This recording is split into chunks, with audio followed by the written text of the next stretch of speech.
Então, dando seguimento aqui no nosso processo de formatação, então veja que a gente aumentou aqui a altura da linha e agora nós vamos ver aqui a fonte. As fontes estão aqui, tá ok? Nós temos várias fontes, então vamos vir aqui escolher uma fonte. E geralmente para títulos nós colocamos uma fonte mais cheia. Então, por exemplo, o Arial Black comumente é mais conhecido, então a gente pode dar um destaque a mais aqui com o tamanho 20, tudo bem? Vou reduzir um pouquinho aqui para 18, ok? Então nós temos aqui várias fontes que nós podemos trabalhar. Vale a pena explorar, conhecer algumas fontes, tudo bem? Vou fechar aqui, vou clicar fora. Como eu já coloquei em Arial Black, então não precisa colocar em negrito, tá bom? Porque o Arial Black já tem essa fonte forte, cheia, tá bom? O itálico seria para algumas palavras que eu quero realçar, ok? Aqui não vai se aplicar aqui no título. E o sublinhado é quando eu quero também realçar, destacar determinada palavra. Mas aqui não vai se aplicar não, então a gente pode tirar, tá ok? Se eu fosse colocar o sublinhado sempre vai ter aqui no cantinho mais opções, ok? Então eu posso escolher aqui qualquer sublinhado. Veja que aparece aqui os sublinhados, olha, fica bem interessante, tá bom? O itálico geralmente ele fica inclinado, ok? É quando eu quero destacar uma palavra específica. Aqui eu posso escolher a cor da fonte. Veja que nós temos várias cores, diversos tons. E aqui é o preenchimento, cor do plano de fundo. Também eu posso escolher um preenchimento específico. Todo preenchimento, plano de fundo, não pode afetar a cor da letra, ok? Então, por exemplo, na cor de plano de fundo, ela tem que ser mais suave para poder fazer contraste com a letra. Porque se eu colocar assim, por exemplo, bom, aqui no preto ele faz contraste, um bom contraste. Agora, se eu colocar, por exemplo, esta cor, olha aí, já não fica muito interessante, porque está quase da mesma cor do título. Olha lá, não está fazendo o contraste, tudo bem? Então, teria que escolher um contraste aqui. Eu vou colocar cor branco. Olha lá. Então, sempre é bom você fazer isto. Você procurar uma cor que faça contraste, tá bom?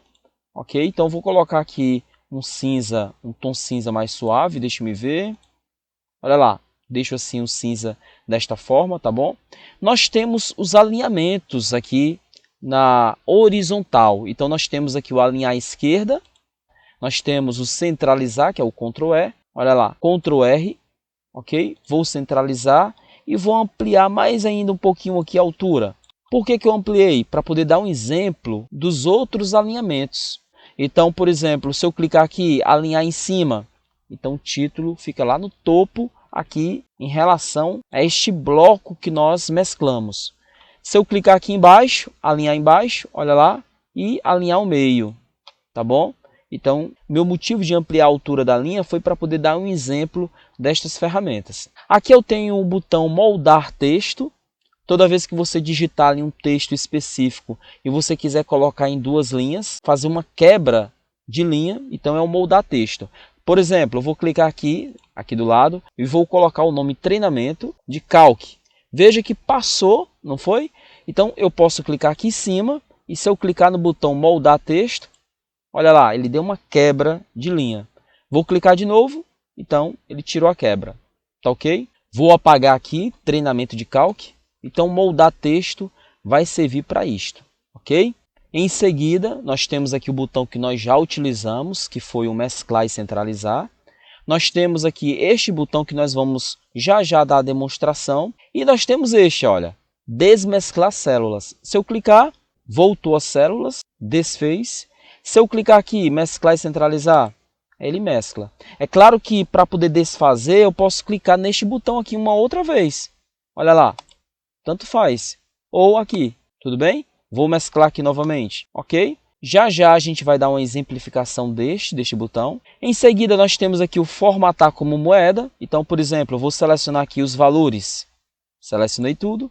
Vou simplesmente clicar aqui em cima. Aqui. Vou lá. Olha aí. Então, ele colocou o símbolo monetário e as casas decimais. Nós temos aqui outros formatos.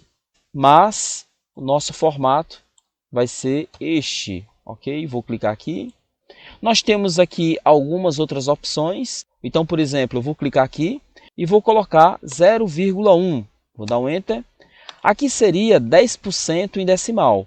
Se eu clico aqui no botão porcentagem, formatar como porcentagem, olha lá, então ele colocou 10%. Então, se eu tenho porcentagens no formato decimal, então este botão vai colocar na formatação com percentual. Se eu colocar aqui 0,01, eu clico em cima, vou clicar lá novamente, olha aí, então é 1%. Agora, você nunca faça assim, olha, eu vou colocar 10, digitei o número 10, vou selecionar e vou clicar aqui no botão porcentagem. Assim não vai dar certo, porque ele vai multiplicar por 100. Então, não dá certo assim.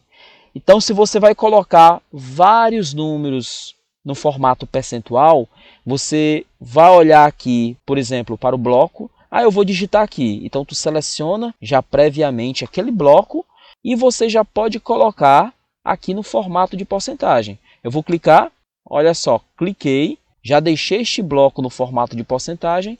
E aí, quando eu for digitando, já vai pegando. Olha lá, 2, já pegou a formatação. 3, 10, está vendo? 12. Assim fica mais prático, não é? Então, seleciono o primeiro bloco, sem nada, clico no botão porcentagem. E aí, depois, quando eu for digitando, ele já vai pegando a formatação. Mas você nunca pegue, assim, por exemplo, já números digitados, por exemplo, 10, 20, 30, 40. Eu quero colocar aqui em 10%, 20%, 30%. Não dá certo você selecionar e clicar aqui, porque ele vai multiplicar tudo por 100. Olha lá, ok? Então, assim não vai dar certo. Ou você pode digitar 10 e coloca o símbolo de porcentagem, 20%, 20. Veja que eu estou digitando o percentual. 30, ok? Eu posso já digitar ou já seleciono previamente aquele bloco onde vai ter porcentagens, clico em cima do botão e aí depois é que eu vou digitando. Então, 20, 30, ok? Então, vou selecionar tudo isso aqui, vou apertar o Delete, pronto, ok? Apaguei aqui este exemplo. Agora nós temos, depois da porcentagem, nós temos aqui, formatar como número. Então, o que seria isto? Vou colocar aqui, por exemplo, 1000, olha aí, mais 3 zeros. Vou dar um Enter. Quando eu clicar aqui e selecionei, quando eu clicar aqui novamente, formatar como número, olha o que é que ele fez. Então, este formatar como número, lá no Excel, é o separador de milhares. Veja que quando eu cliquei, olha aí, o que é que apareceu? 1 milhão. E aí ele colocou até as casas decimais. Então, todos os números assim. Clico lá e dou um clique aqui no botão formatar como número. Ok, então salve as alterações. Eu vou clicar aqui no botão salvar e vamos dar continuidade no próximo vídeo. Até lá!